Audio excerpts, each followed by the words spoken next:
Imagine for a moment, an aircraft engine developed over more than 20 years has finally taken off for the first time.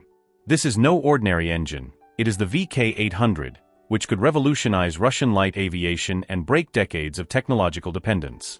But how did Russia, an aerospace power that sends cosmonauts into space, end up at the mercy of American manufacturers for its small aircraft? This story is far more fascinating and dramatic than you might imagine. But first, let me share some news that will surprise you. While the West talks about sanctions, Russia continues to innovate. A new series of Su-34 fighter bombers is joining the armed forces. The Yentar shipyard is laying the keel for a new landing ship, and in Irkutsk, a luxury cruise ship for Lake Baikal has just been launched. But what impresses me most is that Russian school children have just won the Grand Prix and 5 medals at the International Physics Olympiad. The technological future looks brighter than ever. Let's get back to our revolutionary engine. This week marks a historic turning point. The Yak-40 flying laboratory equipped with the brand new VK-800 has finally taken to the skies. After years of ground testing, seeing this engine work perfectly in the air is much more than just a technical test. It is the promise of renewed independence for Russian civil aviation. Why is this engine so crucial? Because it will power 3 strategic aircraft: the Baikal, a 9-seat light aircraft designed to replace the legendary An-2, the Osvi, a 19-seat twin-engine aircraft developed with Belarus, and finally, the UTS-800 training aircraft. In other words, the future of Russian light aviation depends entirely on the success of this engine. You have probably heard about the difficulties of the Baikal project, the endless delays that have fueled so many rumors. Let me reassure you, the program has not been abandoned. Prime Minister Mikhail Mishustin has just ordered the launch of mass production before the end of next year. Right now, the third version of the aircraft is being assembled, ready to receive its new Russian heart, the VK-800. But how did we get here? How did Russia, heir to the Soviet Union that dominated global aviation, find itself dependent on the Americans for its small aircraft? The story begins in the 1960s, and it will surprise you. The An-2, the famous Soviet flying corn, remains a unique aircraft in the world today. Robust, reliable, and capable of taking off from anywhere, it seemed indestructible. However, its production was transferred to Poland in the 1960s, along with the licenses and even the manufacture of its Ash-62IR engine. It was a poisoned gift that would cost modern Russia dearly. Czechoslovakia was not forgotten in this Soviet generosity. Moscow relocated production of the Yak-11 trainer there in the 1950s, then commissioned the development of the L-410, intended to replace the An-2. The result was that a significant part of Soviet light aviation evaporated abroad, creating a dependency that would prove dramatic. But let's not judge the leaders of the time too quickly. They faced an impossible dilemma. Limited resources forced them to choose.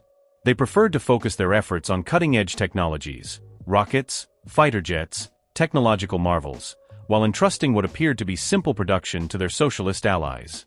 If the bloc had not imploded, this strategy might have worked. But neither the Poles nor the Czechs were able to preserve this technological heritage. After the collapse of the USSR, the PZL Milek factory, which produced not only An-2s under license but also MiG-15s and MiG-17s, fell into crisis and laid off workers en masse. The Americans, always on the lookout, bought the company for a song in 2007, acquiring all the Soviet licenses. The scenario was repeated in the Czech Republic. The Walter factory, where the Soviets had set up production of their first series production jet engine, the VK-1, and where the M601 engine for the L-410 was developed, was bought by General Electric in 2008.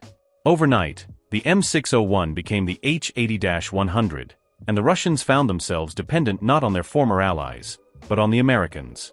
For decades, post-Soviet Russia repeated the mistakes of the past, focusing its resources on big aviation, the Superjet 100 and MC-21, while neglecting light aviation. Until recently. The wake-up call was brutal but salutary. When sanctions were tightened, the H-80-100 engine in the Baikal had to be replaced urgently. The VK-800 had existed on paper since 1998, but after extensive study, the Ural Civil Aviation Plant concluded that it was not suitable. A complete redesign was launched in 2020. The result exceeds all expectations. The new VK-800 is not only more compact and lighter than the original, it even outperforms the American H-80-100 on several crucial criteria: fuel consumption and power-to-weight ratio. This technological gem has just completed its first flight tests. By the end of the year, the VK-800 and the Russian AV-901 propeller specially designed for it should obtain their certification.